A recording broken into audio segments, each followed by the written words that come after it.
Welcome to our digital library. Hello friends, जैसा कि आप सब लोग हमारे Facebook channel our digital library page से भी जुड़े होंगे, जिसमें मैंने कल ही पोस्ट किया था शरद पूर्णिमा पर खीर खाने का वैज्ञानिक महत्व। शरद पूर्णिमा इस वर्ष आज यानी 19 अक्टूबर 2021 को सायं 7:05 से पूर्णिमा शरद पूर्णिमा है। वर्षा ऋतु के बाद जब शरद ऋतु आती है तो आसमान में बादल व धूल के न होने से कड़क धूप पड़ती है, जिससे शरीर में पित्त कुपित होता है। इस समय गड्ढे आदि में जमा पानी के कारण बहुत बड़ी मात्रा में मच्छर पैदा होते हैं। इसे मलेरिया होने का खतरा सबसे अधिक होता है। शरद में ही पितृ पक्ष यानी श्राद्ध आता है। पितरों का मुख्य भोजन है खीर। इस दौरान 5 से 7 बार खीर खाना हो जाता है। इसके बाद शरद पूर्णिमा को रात भर चांदी के नीचे चांदी के पात्र में रखे खीर सुबह खाई जाती है। यह खीर हमारे शरीर में पित्त का प्रकोप कम करती है। आज के दिन चंद्रमा विशेष बलशाली होता है, जिसके कारण उसकी किरणों से प्राप्त खीर विशेष गुणों से युक्त होती है। शरद पूर्णिमा की रात खीर बनाकर अस्थमा रोगियों को खिलाने की प्रथा से तो सब परिचित ही हैं, लेकिन यहाँ हम बात कर रहे हैं खीर में हमारी हर प्राचीन परंपरा में वैज्ञानिकता का दर्शन होता है, अज्ञानता का नहीं। पर यह बात हमें बाद में समझ में आती है। श्रद्धा से लेकर शरद पूर्णिमा तक जो खीर हम खाते हैं वह हमें कई तरह के फ़ायदे पहुंचाती है। एक अध्ययन के अनुसार शरद पूर्णिमा के दिन औषधियों की स्पंदन क्षमता अधिक होती है।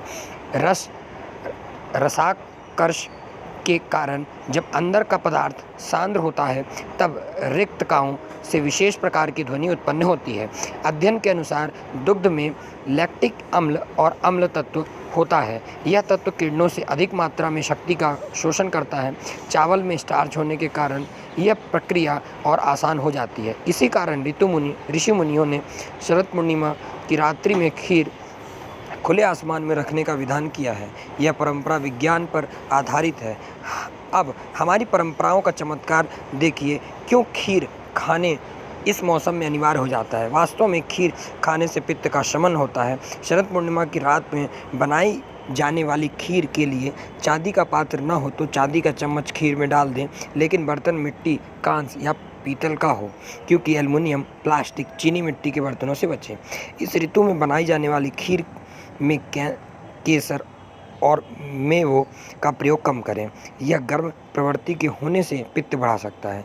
हो सके तो सिर्फ इलायची और चिरौंजी व जायफल अवश्य डालें। इस रात को 1000 काम छोड़ करके 15 मिनट चंद्रमा को एकटक निहारना, एक आध मिनट आंखें पटपटाना, कम से कम 15 मिनट चंद्रमा की किरणों का फ़ायदा होना।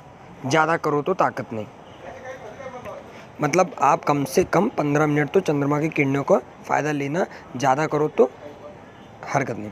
इससे 40 प्रकार की पित्त संबंधी बीमारियों से लाभ होगा, शांति होगी। फिर छत पर या मैदान में विद्युत का कुचालक आसन बिछाकर लेटे लेटे भी चंद्रमा को देख सकते हैं। जिनकी नेत्र ज्योति बढ़ानी हो वे शरद पूनम की रात्र को सुई में धागे फिरोने की कोशिश करें। इस रात्रि में ध्यान, भजन, सत्संग, कीर्तन, चंद्र दर्शन आदि शारीरिक व मानसिक आरोग्यता के लिए अत्यंत लाभदायक है। शरद पूर्णिमा की शीतल रात्रि में 9 से 6 बजे के बीच छत पर चंद्रमा की किरणों में महीन कपड़ों से ढककर रखी हुई दूध, पोहे अथवा देसी गाय के दूध चावल की खीर अवश्य खानी चाहिए। लंकाधिपति रावण शरद पूर्णिमा की रात किरणों को दर्पण के माध्यम से अपनी नाभि पर ग्रहण करता था।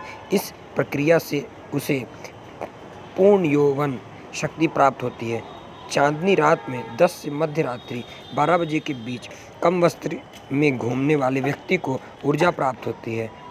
सोम चक्र, नक्षत्रीय चक्र और अश्विन को त्रिकोण के कारण शरद ऋतु में से ऊर्जा का संग्रह होता है और बसंत में निग्रह होता है। तो ये सारी विशेषता थी शरद पूर्णिमा की, और आप सभी को, हमारे सभी दर्शकों को शरद पूर्णिमा की हार्दिक शुभकामनाएं।